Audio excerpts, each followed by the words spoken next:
তার মানে কি মুক্তিযোদ্ধার সন্তান নাতিপুতিরা কেউ মেধাবী না, যত রাজাকারের বাচ্চারা নাতিপুতি হলো মেধাবী, তাই না? রাত ৯টায় আমরা ইন্টারনেট বন্ধ করি, ইন্টারনেট বন্ধ হয়ে গেছে।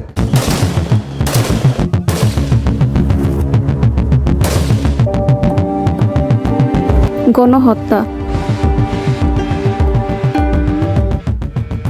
2024 সালের মাঝামাঝি সময়ে বাংলাদেশের রাজনৈতিক পরিস্থিতিতে যে অস্থিরতা শুরু হয়েছিল তারই একটি গুরুত্বপূর্ণ ঘটনা ছিল এই গণহত্যা।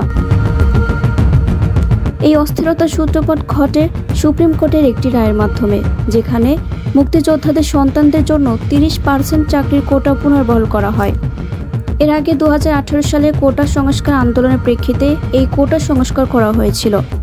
এই সিদ্ধান্ত জনসাধারণ, বিশেষ করে মেধাবী শিক্ষার্থীদের মধ্যে ব্যাপক অসন্তোষের সৃষ্টি করে, কারণ তারা মনে করেছিল যে কোটা পদ্ধতি মেধার ভিত্তিতে সুযোগ পাওয়ার ক্ষেত্রে বাধা সৃষ্টি করে। প্রথমে কোটা ব্যবস্থার বিরুদ্ধে শুরু হওয়া আন্দোলন দ্রুত দেশব্যাপী ছড়িয়ে পড়ে।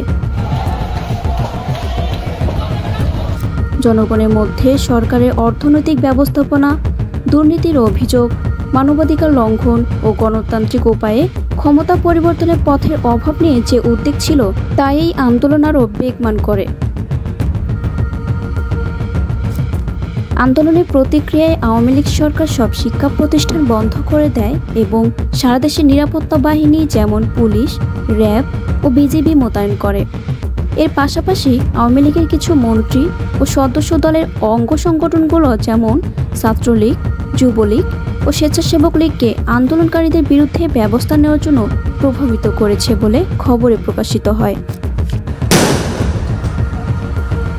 এই ব্যবস্থাগুলোর মধ্যে প্রাণঘাতী বল প্রয়োগও ছিল এবং প্রতিবেদন অনুযায়ী এই দলগুলোর সদস্যরা বেশ কয়েকজন আন্দোলনকারীদের হত্যা করার ঘটনায় জড়িত ছিল, যাদের অনেকেই ছাত্র ছিল।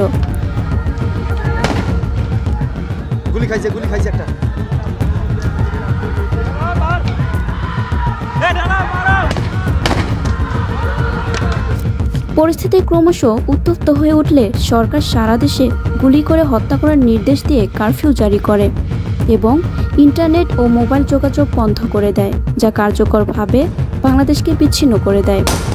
আন্দোলনকারীদের সংগঠিত হওয়া ও যোগাযোগ করার ক্ষমতা ব্যাহত করতে ফেসবুক, টিকটক ও হোয়াটসঅ্যাপের মতো সামাজিক যোগাযোগ মাধ্যমগুলো বন্ধ করে দেওয়া হয়। পুলিশের টহল শাহবাগ, ঢাকা।